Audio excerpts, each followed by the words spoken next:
Record होगी, आराम से रिकॉर्ड इंस्टॉल कर लीजिए और आराम से कल से आगे लिखिए। हाँ प्यारे बच्चों, गुड मॉर्निंग। आज बेटा हम पढ़ेंगे प्रबंध के उद्देश्य के बारे में। हाँ या ये आपको ध्यान रखना। अभी को बोलो टाइम पर आया करो बेटा सभी। प्रबंध के उद्देश्य कल बेटा मैंने क्लियर किया था, प्रबंध का अर्थ और प्रबंध की विशेषताओं के बारे में। आज जस्ट उससे के आगे नया भाग और आएगा प्रबंध के उद्देश्य के बारे में। देखो बताओ मैं आपको, ये अभी विशेषता का पॉइंट चल रहा है, ये आया प्रबंध के उद्देश्य के बारे में। ठीक है, ये नया शीर्षक नया हेडिंग रहेगा हमारा। ठीक है ना। प्रबंध के उद्देश्य के अंदर हमने इस प्रबंध के उद्देश्य में 3 भागों में प्रबंध के उद्देश्य को विभाजित किया है। ठीक है ना।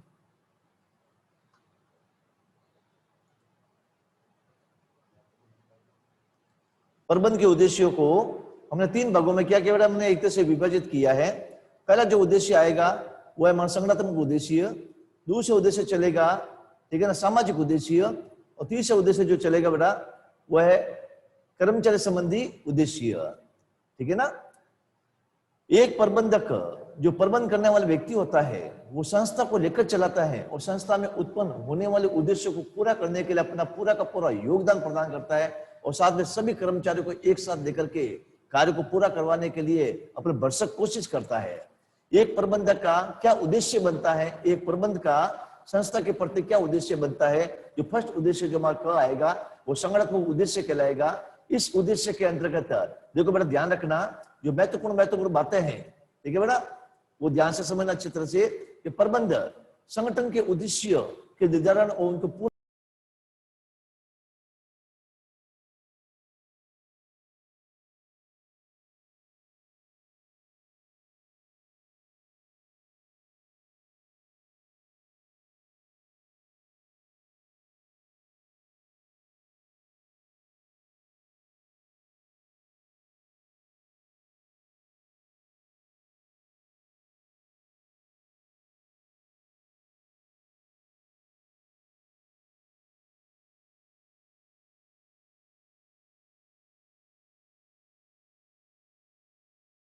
सर आपकी वॉइस नहीं आ रही।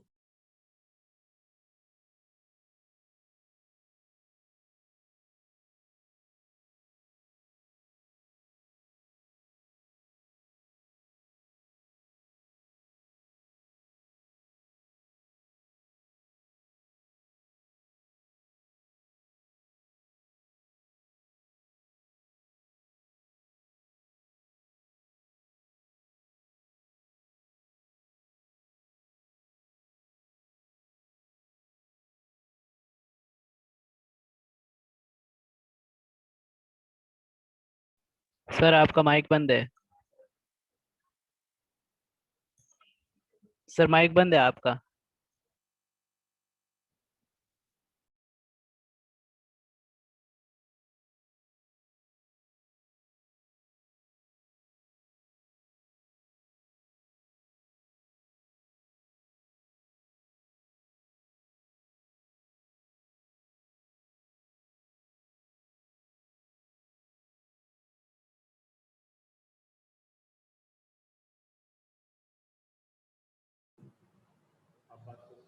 हेलो, आवाज आ रही बेटा?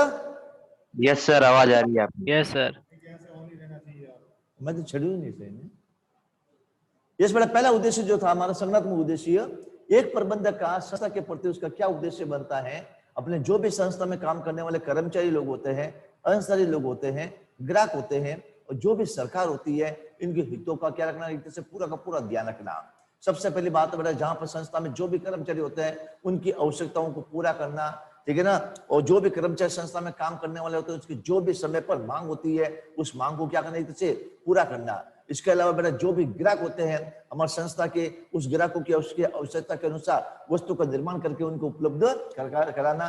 और प्लस सरकार के प्रति भी एक संगठन का उद्देश्य के एक प्रबंधक का ये भी उद्देश्य बनता है कि सरकार के द्वारा जो भी बनाए हुए नियम होते हैं, सरकार के द्वारा जो भी बने हुए क्या होते हैं नियम होते हैं, उन सभी नियमों के प्रति उसका क्या रखना, एक तरह से बेटा ध्यान रखना।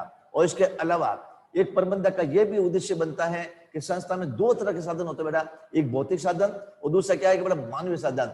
भौतिक साधनों के अंदर कच्चा माल, भवन, पूंजी, है ना बेटा, और इसके अलावा और अन्य एक्टिविटी जो भी होती है बेटा, वो सब के सब भौतिक साधन के अंदर उपयोग में ली जाती है। और मानव साधन में एक साधन आता है, वो आता है हमारा मानव।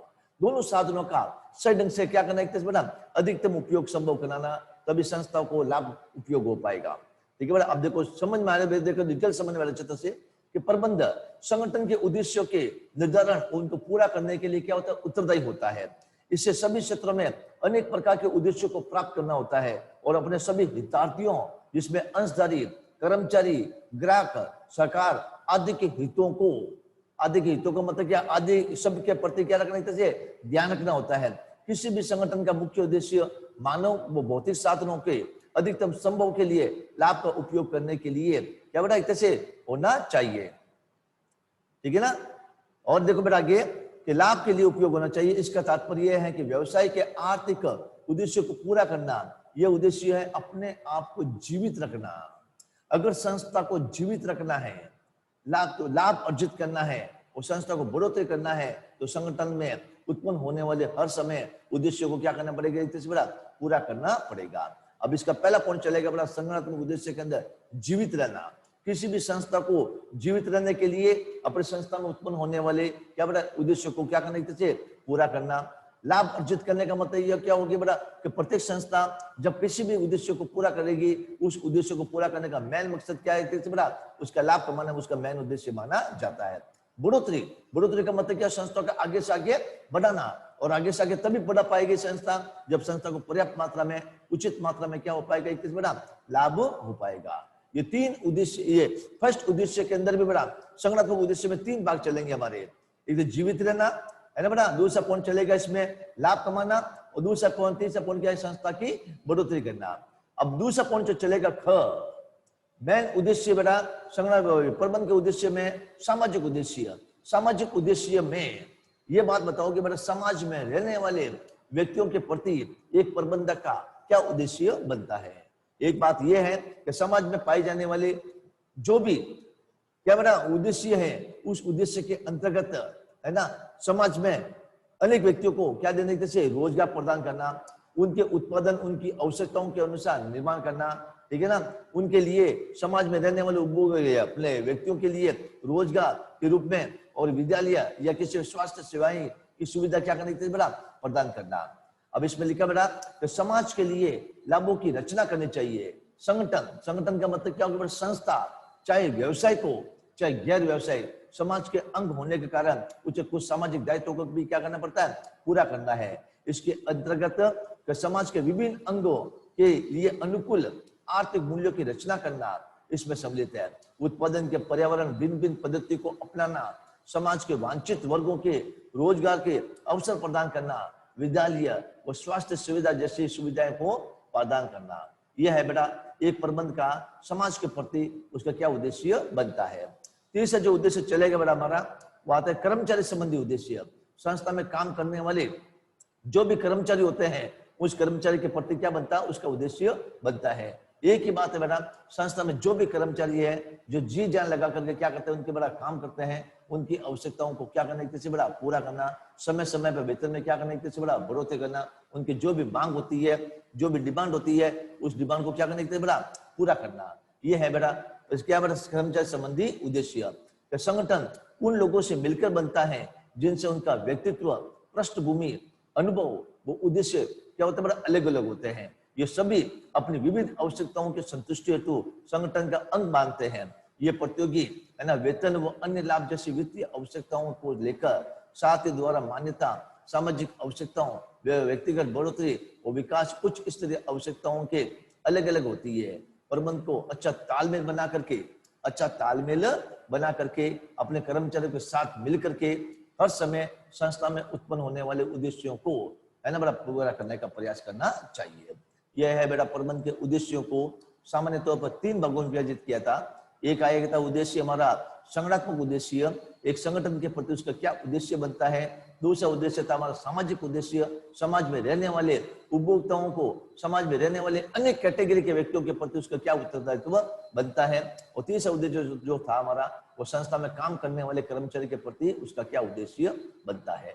ये उद्देश्यों को, यानी कि प्रबंध के उद्देश्य ये बड़ा हमारे किताब के अंदर फर्स्ट चैप्टर के अंदर सेकंड भाग रहेगा हमारा। पहला पर्सन जो बनेगा वो प्रबंध का अर्थ और विशेषता वाला पर्सन था हमारा। दूसरा पर्सन जो चलेगा बेटा वो है हमारा प्रबंध के उद्देश्य के बारे में। इस प्रबंध के उद्देश्यों को हमने 3 भागों में, और तीनों भाग के पर्सन भी बड़ा अलग अलग बनते हैं कि प्रबंध के उद्देश्य में संगठन उद्देश्य को बताइए, प्रबंध के उद्देश्य को सामाजिक उद्देश्य बताइए, या प्रबंध के सामाजिक क्या बना, ये कर्मचारी संबंधी क्या उद्देश्य बनता है। अब इसके बाद जो हेडिंग आएगा बड़ा वो आएगा प्रबंध का महत्व के बारे में। तीसरा हेडिंग हमारा, तीसरा प्रश्न जो बनता है कि प्रबंध के महत्व को सविस्तार पूर्वक समझाइए। अब इस प्रबंध के महत्व को सामान्य तौर पर 5 भागों में, देखो बस 5 भाग बेटा आपकी स्क्रीन के ऊपर दे रखे हैं। पहला पॉइंट चलेगा वो है प्रबंध सामूहिक लक्ष्यों को प्राप्त करने में सहायक होता है। दूसरा उद्देश्य प्रबंध का महत्व कि प्रबंध क्षमता में वृद्धि करता है। तीसरा जो प्रबंध चलेगा महत्व के अंदर प्रबंध गतिशील संगठन का निर्माण करता है। चौथा पॉइंट चलेगा प्रबंध व्यक्तिगत उद्देश्यों को, व्यक्तिगत उद्देश्यों की प्राप्ति में क्या होता है, सहायक होता है। और 5 पॉइंट चलेगा वह है बड़ा प्रबंध समाज के विकास में क्या होता है, सहायक होता है। बेटा 1 मिनट में 2 बेटा सभी पॉइंट एक बार 5 पॉइंट 1 में रिपीट करो कि प्रबंध सामूहिक लक्ष्यों को प्राप्त करने में सहायक होता है, क्योंकि बेटा प्रबंध का मेन लक्ष्य यही है कि संस्था में उत्पन्न होने वाले अपने उद्देश्यों को, अपने कार्यों को या अपने लक्ष्यों को समय पर क्या करना है बेटा पूरा करना। उनका पूरा करने के लिए अनेक व्यक्तियों के साथ मिलकर के अपने कार्यों को क्या कराने के बेटा पूरा करवाना। देखो डिटेल समझना कि प्रबंध की आवश्यकता प्रबंध के लिए नहीं बल्कि संगठन के उद्देश्य की प्राप्ति के लिए, है ना, के लिए होती है। कि प्रबंध की आवश्यकता केवल प्रबंध के लिए नहीं होती है बल्कि संस्था में पाए जाने वाले उद्देश्यों को, कार्यों को, लक्ष्यों को पूरा करने के लिए होती है। क्योंकि प्रबंध का कार्य संगठन के कुल उद्देश्यों को प्राप्त करने के लिए ही व्यक्तिगत प्रयत्न को समान दिशा प्रदान करता है। दूसरा उद्देश्य चलेगा पर मैं तो चलेगा बेटा प्रबंध क्षमता में वृद्धि करता है। देखो ध्यान से समझना बेटा कि प्रबंधक का लक्ष्य, प्रबंधक जो संस्था को प्रबंध चलाने वाले व्यक्ति होता है बेटा, प्रबंधक का लक्ष्य संगठन की क्रियाओं के श्रेष्ठ नियोजन, ये बेटा प्रबंध के कार्यों में, है ना, पहला कार्य चलेगा। क्योंकि प्रबंधक जो कुछ भी उद्देश्य को पूरा करने का, है ना, कार्य करता है, उस उद्देश्य को पूरा करने के लिए सबसे पहले उस कार्य के प्रति क्या तैयार करता है बेटा, योजना तैयार करता है, नियोजन तैयार करता है। और उस नियोजन के माध्यम से पता लगाते हैं कि आने वाले समय में हमको क्या कार्य करना है, कैसे कार्य करना है, किसके द्वारा कार्य किया जाएगा है और कितने समय में वो कार्य को पूरा किया जाएगा। इस समस्त बातों की जानकारी, है ना, हम नियोजन के माध्यम से, प्लानिंग के माध्यम से पहले से तय कर लेते हैं, ताकि जब कभी भी उस उद्देश्य को लागू करना है संस्था के अंदर तो हमेशा काम को संस्था में लागू की बनेगी उसकी योजना के अनुसार ही कार्य को लागू किया जाता है, ताकि कार्य को पूरा करते समय किसी भी प्रकार की कोई समस्या, कोई दिक्कत, है ना, उत्पन्न नहीं होती है। ये दूसरा कार्य चलेगा संगठन का बेटा, प्रबंध का दूसरा कार्य चलेगा संगठन का, ठीक है ना। दूसरा कार्य जो आएगा प्रबंध का, आगे सब इस भाग में दे रखे बेटा, और सब चैप्टर बेटा पहला भाग के अंदर ही, फर्स्ट भाग के अंदर ही सारे 5 पॉइंट, ये 5 पॉइंट जो दे रखे बेटा, नियोजन, संगठन, निर्देशन, नियुक्तिकरण, ये निर्देशन बाद में आएगा बेटा। पहला पॉइंट आएगा नियुक्तिकरण का, नियोजन, संगठन, नियुक्तिकरण, निर्देशन और नियंत्रण के माध्यम से लागत को कम करना, वो उत्पादकता को बढ़ाना होता है, ठीक है बेटा। इसलिए प्रबंध क्षमता में वृद्धि करने का मतलब यह हो गया कि संस्था में उत्पन्न होने वाले लक्ष्य को पूरा करने के लिए और संस्था में कम से कम लागत में अच्छा से अच्छा माल का निर्माण करने के लिए प्रबंध के मेन जो कार्य है बेटा, है ना, नियोजन कार्य, संगठन कार्य, नियुक्ति कार्य, निर्देशन कार्य, वो नियंत्रण कार्य के माध्यम से ही संस्था में उद्देश्यों को पूरा करवाने का कार्य संचालित या पूरा किया जाता है।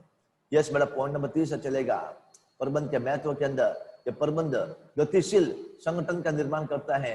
देखो पर ध्यान रखना, गतिशील वातावरण का मतलब है जिस तरह का उपभोक्ता की नित नई नई फैशन, है ना, आने वाले टाइम में यह होती रहती है, तो प्रबंधक भी चाहता है कि हम उपभोक्ता की उसी फैशन के अनुसार, माहौल के अनुसार, वातावरण को देखते हुए, गतिशील वातावरण को देखते हुए हम अपना माल का क्या करें, निर्माण करें, ताकि उपभोक्ता अधिक से अधिक मात्रा में हमारे द्वारा निर्मित वस्तु को ही खरीदे। इसलिए गतिशील वातावरण को ध्यान में रख करके भी निर्माता या प्रबंधक वस्तुओं को क्या करते हैं, निर्माण करके अपने संस्था को आगे से आगे बढ़ाने का प्रयास करता है। देखो ध्यान से समझना बेटा कि प्रत्येक संगठन का प्रबंध निरंतर बदल रहे पर्यावरण का मतलब क्या होगा बेटा, वातावरण के अंतर्गत करना होता है। सामने देखा गया है कि किसी भी संगठन में कार्यरत लोग परिवर्तन का विरोध करते हैं, क्योंकि इसका अर्थ यह होता है कि परिचित सुरक्षित परिचित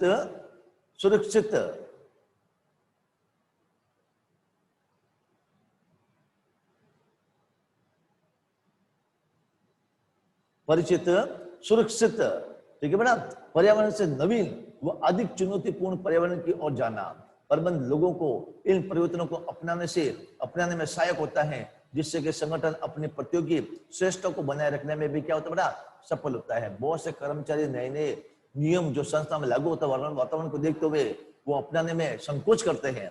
तो प्रबंधक ऐसे व्यक्तियों को, जो संकोच करने वाले कर्मचारी होते हैं, तो उनको समझाने का भी क्या करता है, प्रयास करता है, ताकि वो संस्था को अपनी संस्था मानते हुए कार्य करने के प्रति वो पूरा का पूरा सहयोग या योगदान प्रदान कर पाता है। अब उसके बाद आएगा मेरा चौथा पॉइंट कि प्रबंध व्यक्तिगत उद्देश्य की प्राप्ति में सहायक होता है। यहां से मेरा पॉइंट समझना, चौथा पॉइंट ये प्रबंध व्यक्तिगत उद्देश्य के प्रति है ना प्राप्ति में सहायक होता है कि प्रबंधक अपनी टीम का मतलब क्या है, उस टीम के अंदर कर्मचारी भी आते हैं, अधिकारी भी आते हैं, सब कुछ सभी एक साथ मिलकर के है ना कार्य करते हैं और एक ही कार्य होता है सबका बड़ा अपने संस्था में उत्पन्न होने वाले उद्देश्यों को पूरा करना। इसलिए संस्था में एक टीम भावना के आधार पर संस्था में क्या करते हैं, जैसे कार्य को पूरा करते हैं। प्रबंधक अपनी टीम को इस प्रकार से प्रोत्साहित करता है कि वो अपने नेतृत्व करता है कि वो अपने प्रत्येक सदस्य है ना संगठन के कुल उद्देश्य में क्या देता है बड़ा योगदान देते हुए व्यक्तिगत उद्देश्य को प्राप्त करता है। अभिप्रेरणा का मतलब यह हो गया बड़े कर्मचारियों को काम के प्रति उसको प्रेरित करना, उसमें हिम्मत प्रदान करना, उसमें जोश प्रदान करना। और नेतृत्व का मतलब क्या हुआ, जानकारी देना कि आप वस्तु का निर्माण किस प्रकार से करना है, कैसे करना है, किस प्रकार से किया जाएगा, कितनी मात्रा में किया जाएगा। ये सभी नेतृत्व के माध्यम से उस अपने कर्मचारियों को काम के प्रति सारी सूचना प्रदान की जाती है। नेतृत्व के माध्यम से प्रबंध व्यक्तियों को टीम भावना, सहयोग व सामूहिक सफलता के लिए प्रतिद्वंद्विता के विकास में सहायता प्रदान करता है। इसलिए प्रबंध व्यक्तिगत उद्देश्य की प्राप्ति करने में भी क्या होता है, एक तरह से सहायक होता है। बड़ा प्रबंध का पांचवा और लास्ट महत्व रहेगा वह है प्रबंध समाज के विकास में सहायक होता है। बात सही है बड़ा, एक प्रबंधक जो खुद समाज का नागरिक है ना, वो समाज अपनी संस्था का विकास करता ही है, मगर अपने विकास के साथ साथ समाज का भी क्या करता है बड़ा, पूरा का पूरा विकास करने के प्रति योगदान प्रदान करता है।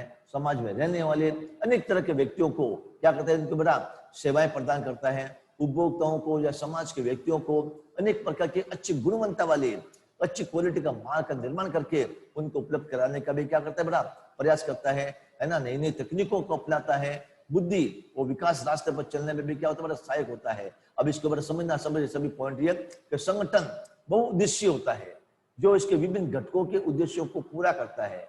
इन सबको पूरा करने की प्रक्रिया में प्रबंध संगठन के विकास में सहायक होता है और इसके माध्यम से समाज के विकास में सहायक होता है। ये श्रेष्ठ गुणवत्ता वाली वस्तु सेवाओं को उपलब्ध कराना है ना, रोजगार के अवसरों को पैदा करने, भले लोगों के भले के लिए नई तकनीकों को अपनाने, बुद्धि और विकास के रास्ते में चलने में क्या होता है बड़ी से सहायक होता है। कहने का मतलब ये हो गया बेटा कि प्रबंध समाज में अनेक तरह के व्यक्तियों के प्रति भी अपना योगदान, अपना सहयोग प्रदान करता है, ताकि समाज का भी चौमुखी रूप से भी क्या हो सके, बड़ा विकास हो सके और समाज के साथ साथ हमारी संस्था का भी क्या हो सके, इससे विकास संभव हो सके। ये था मेरा प्रबंध के महत्व के बारे में। आज बेटा मैंने 2 हेडिंग समझाए थे, एक तो प्रबंध के उद्देश्य के बारे में, प्रबंध के उद्देश्यों को हमने 3 भागों में विभाजित किया था। एक तो संगठन के संगठनात्मक उद्देश्य, एक प्रबंध का संगठन के प्रति अपनी संस्था के प्रति क्या उद्देश्य बनता है, इस उद्देश्य को भी हमने 3 भागों में विभाजित किया था। जीवित रहना, दूसरा पॉइंट चले लाभ और तीसरा पॉइंट क्या था बेटा हमारा बढ़ोतरी। दूसरा पॉइंट चलेगा सामाजिक उद्देश्य, एक प्रबंध का समाज के प्रति या समाज में रहने वाले उपभोक्ताओं के प्रति क्या उसका उद्देश्य बनता है। और तीसरा जो उद्देश्य था हमारा वो हमारा था कर्मचारी संबंधी उद्देश्य, संस्था में काम करने वाले जो भी संस्था के कर्मचारी है वो सभी कर्मचारी के प्रति उसका क्या उद्देश्य बनता है। अब ये उद्देश्य पूरा होने के बाद बड़ा नया हेडिंग समझाया मैंने आपको प्रबंध का महत्व के बारे में। प्रबंध का महत्व, अब प्रबंध के महत्व के अंदर बेटा 5 पॉइंट थे हमारे। कितने पॉइंट थे? 5 पॉइंट। पहला पॉइंट जो था हमारा वो है प्रबंध सामूहिक लक्ष्यों को प्राप्त करने में सहायक होता है। दूसरा कि प्रबंध क्षमता में वृद्धि करता है। तीसरा प्रबंध गतिशील संगठन का निर्माण करता है। चौथा पॉइंट प्रबंध व्यक्तिगत उद्देश्य की प्राप्ति करने में क्या होता है? सहायक होता है। और पांचवा प्रबंध समाज के विकास में भी क्या होता है? कैसे सहायक होता है। ये पांचों पॉइंट के माध्यम से मैंने प्रबंध का भाग एकदम क्या किया बेटा? एकदम क्लियर किया है। अब नया शीर्षक क्या आएगा बेटा? प्रबंध की प्रकृति के बारे में आया बेटा। तीसरा हेडिंग, चौथा हेडिंग, पहला हेडिंग चलेगा प्रबंध का अर्थ और विशेषता। दूसरा हेडिंग था हमारा प्रबंध का उद्देश्य। तीसरा पॉइंट शीर्षक था हमारा प्रबंध का महत्व। चौथा पॉइंट चलेगा हमारा ये हेडिंग के बारे में प्रबंध की प्रकृति को सविस्तार पूर्वक बताइए। अब इस प्रबंध की प्रकृति को देखो सामने तो अपन 2 भागों में विभाजित करेंगे अपन, है ना। एक पॉइंट आएगा प्रबंध एक कला के रूप में। ये पॉइंट बहुत इंपॉर्टेंट है बेटा, ये कि प्रबंध एक कला एवं विज्ञान है। इस कथन को सविस्तार पूर्वक बताइए। बहुत बार देखा बेटा, 4 नंबर का प्रश्न एग्जाम पूछता ही है, प्रबंध एक कला और विज्ञान के रूप में। अभी जो चलेगा बेटा हेडिंग प्रबंध एक कला है। अब उसके बाद जो हेडिंग आएगा बेटा प्रबंध एक विज्ञान है। देखो आया बेटा हेडिंग प्रबंध एक विज्ञान के रूप में। दोनों के बाद हमारा चैप्टर क्लियर होगा बेटा, वो आएगा उसके बाद प्रबंध एक पैसे के रूप में। ये सभी बेटा एक ही पॉइंट चल रहा है हमारे प्रबंध के कला एवं विज्ञान के बाद। वो 2.5 पेज का काम है ये हमारा। पे आएगा प्रबंध एक पैसे के रूप में। प्रबंध एक पैसे के रूप में भी बेटा पॉइंट चलेंगे। प्रबंध की विशेष पैसे की विशेषता चलेगी, है ना। प्रबंध की विषय पैसे की विशेषता के बाद प्रबंध की स्तर आ जाएंगे। यानी कि प्रबंध की प्रकृति को सामान्य तौर पर 2 भागों में हम क्या करें बेटा? विभाजित कर रहे हैं, ठीक है ना। प्रबंध एक कला के रूप में और प्रबंध एक विज्ञान के रूप में। अब ये बात समझ में आनी चाहिए बेटा, प्रबंध एक कला है और विज्ञान है, इस कथन को स्पष्ट कीजिए। कला का ये प्रबंध कला है और विज्ञान है, मगर इससे पहले बेटा अपन को ये बात बतानी पड़ेगी कि कला है क्या। कला का मतलब क्या होगा बेटा? कोई भी काम करने की कला होनी चाहिए। कला तभी उत्पन्न होगी बेटा जब आपको काम का क्या होगा बेटा? इससे अनुभव होगा। जब काम करने का अनुभव ही संभव नहीं होगी बेटा तो आपके अंदर कला उत्पन्न होने की संभावना होगी भी नहीं। इसलिए एक प्रबंध के अंदर कला का और साथ में विज्ञान का होना भी क्या होता है? इससे अति आवश्यक माना जाता है, क्योंकि विज्ञान एक ऐसा शब्द है बेटा जिसके माध्यम से प्रबंधक नई नई विधियों का, नई नई तकनीकों, साधनों का उपयोग करते हुए अपने संस्था में क्या करते हैं? उनको बड़ी से लागू करते हैं, ताकि नित्य नई नई तकनीकी विधि के माध्यम से संस्था में नई नई क्वालिटी का माल का निर्माण किया जा सके। कला के अंतर्गत ये बताओगे बेटा अपनी दक्षता का मतलब क्या होगा बेटा? अपना अनुभव। जितना अधिक मात्रा में लोग काम के प्रति अपना कार्य करेंगे, जो कुछ भी कार्य करेंगे बेटा ऑटोमेटिक उस काम के प्रति वो क्या हो जाता है बेटा? इससे अनुभव वाले हो जाते हैं। उसको किसी भी प्रकार के उस भविष्य में उस काम को पूरा करने के लिए कोई दिक्कत, कोई समस्याओं का सामना नहीं करना पड़ता है, ठीक है बेटा। अब देखो ये प्रबंध एक कला है, मगर इससे पहले बेटा आपको और क्या हेडिंग आ रहा है इसमें? बस प्रबंध की प्रकृति आ रही बेटा। प्रबंध की प्रकृति में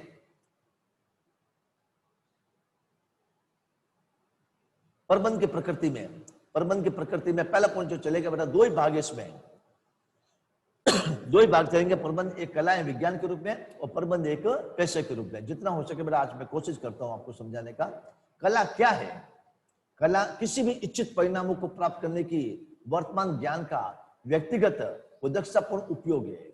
कोई भी परिणाम, कोई भी लक्ष्य, कोई भी अपने रिजल्ट प्राप्त करना है तो प्राप्त करने के लिए अपने वर्तमान ज्ञान का व्यक्तिगत व दक्षतापूर्ण क्या करना है? उसका बड़ा उपयोग करना, ये हमारे क्या कहलाते हैं? बड़ा एक तरह से कला मानी जाती है। इससे अध्ययन, अवलोकन व अनुभव का मतलब क्या होगा? बड़ा एक तरह से एक्सपीरियंस। जितना अधिक मात्रा में आदमी के अंदर काम करने का एक्सपीरियंस होगा बेटा तो उतने ही अधिक मात्रा उसके अंदर कला में भी क्या होती है? बड़ी तरह से वृद्धि होती है। जैसे बहुत से व्यक्ति ऐसे बेटा, किसी व्यक्ति को पढ़ाने का अनुभव होता है तो वो टीचर, ठीक है बेटा। तो टीचर के माध्यम से अपन बेटा वो जितना अधिक मात्रा में लंबे समय तक वो अध्ययन कराएगा बेटा तो उसको उतना अधिक मात्रा में क्या होगा? पढ़ाने का एक तरह से कला उसके अंदर होगी। अवलोकन अनुभव से प्राप्त किया जा सकता है, क्योंकि कला का संबंध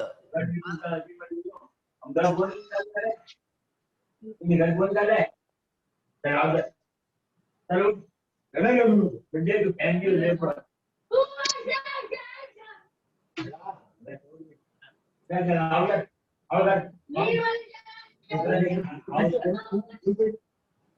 बारे? अब क्योंकि कला का संबंध ज्ञान के व्यक्तिगत उपयोग से है, इसलिए अध्ययन के लिए मूलभूत सिद्धांतों को व्यवहार में लाने के लिए एक प्रकार की मौलिकता है ना बेटा, मौलिकता एवं रचनात्मकता की आवश्यकता है होती है। कला के आधारभूत लक्षण इस प्रकार के हैं। अब इसमें बेटा 3 पॉइंट चलेंगे हमारे, ठीक है ना। पहला पॉइंट 3 पॉइंट के देखो पॉइंट कितने आ रहे हैं। एक तो क आ रहा है सैद्धांतिक ज्ञान का होना, व्यक्तिगत योग्यता के अनुसार उपयोग, व्यवहार एवं रचनात्मकता आधारित, और 3 पॉइंट है बेटा इसमें।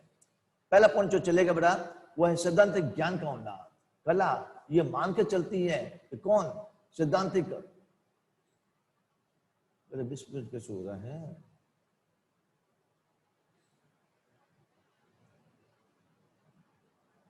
ठीक है, सैद्धांतिक ज्ञान का होना, व्यक्तिगत योग्यता के अनुसार उपयोग करना, व्यवहार एवं रचनात्मकता आधारित है। अब एक बात बताओ बेटा सभी, तुम क्या रही, अब इसके नोट्स कैसे बनाओगे तुम सभी? हेलो, आवाज आ रही है क्या? Yes sir. बेटो मैं पूछूं बेटा नोट्स कैसे बनाओगे इसके? किताब ली क्या आपने? सर अभी आई नहीं बाजार में किताब, तो है आई नहीं मार्केट में किताब। मैडम इसके मतलब फोटो बना या फोटो कॉपी खींच करके या उसकी मतलब किताब की, तब मैं आपको इसमें डाल दूं आपको ग्रुप के अंदर, ठीक है ना। जो बातें, हाँ जो बातें मैं आपको जहां निशान लगा के देता हूं मैं आपको, ये हमारी जो किताब है बेटा, इस किताब की हल्की सी लैंग्वेज बड़ी टिपिकल लैंग्वेज है। जब तक इसको लैंग्वेज को आप बेटा 1 बार 2 बार नहीं पढ़ोगे तब तक ये पॉइंट क्या नहीं हो पाएगा बेटा, क्लियर नहीं हो पाएगा। तो मेरे पास एक दूसरी किताब और है, उस किताब के माध्यम से बहुत इजी लैंग्वेज है वो एक बार पॉइंट पढ़ते क्या हो जाएंगे, सारे के सारे पॉइंट एकदम दिमाग में अंदर क्लियर। किताब तो मैं ये लेके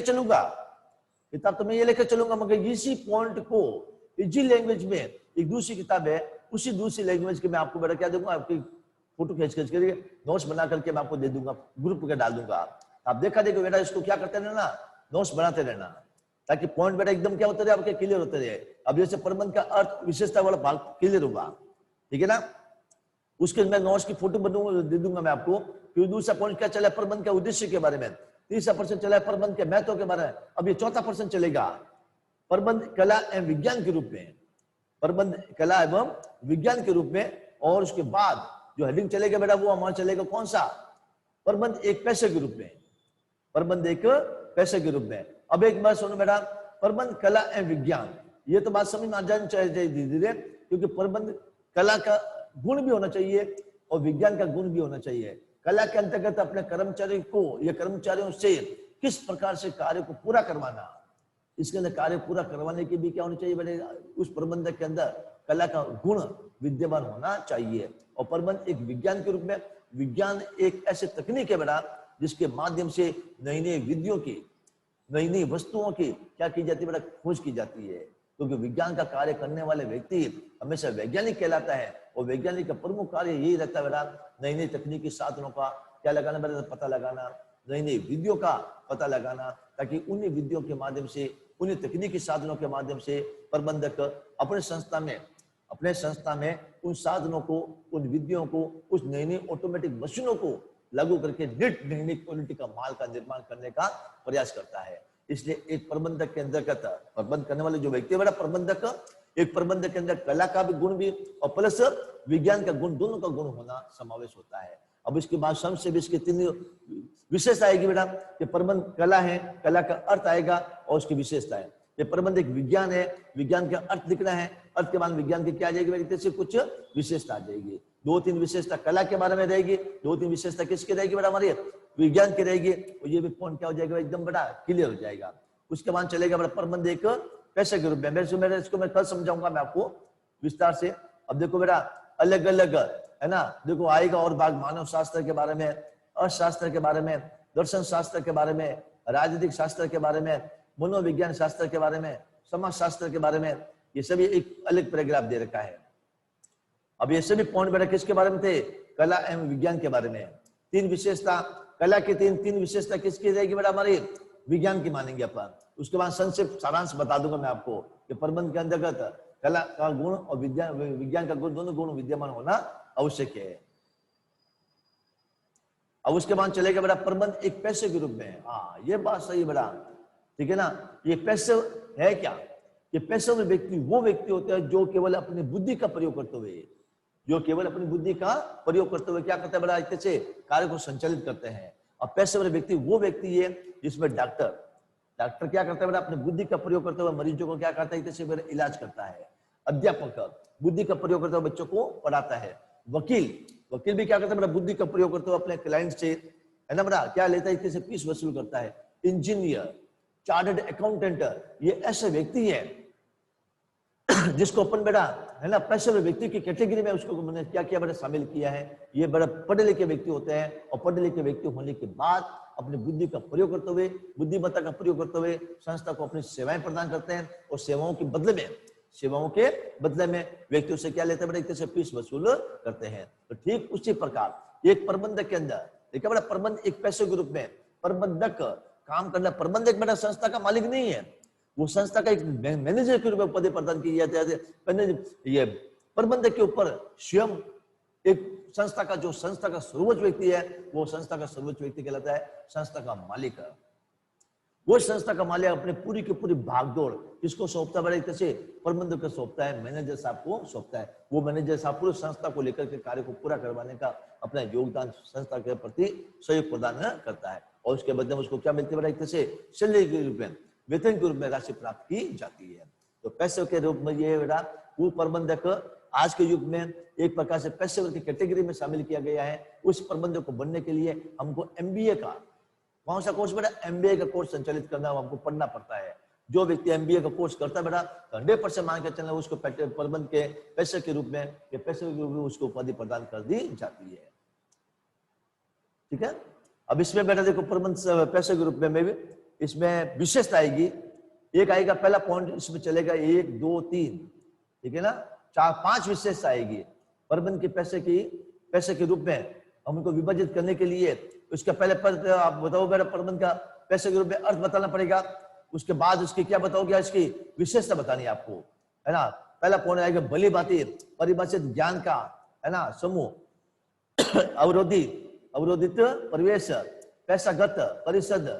चौथा पॉइंट क्या चलेगा, नैतिक आचार संहिता। यस बेटा, ये ध्यान रखना, नैतिक आचार संहिता बहुत ही इंपॉर्टेंट पॉइंट हमारा ये, ठीक है ना।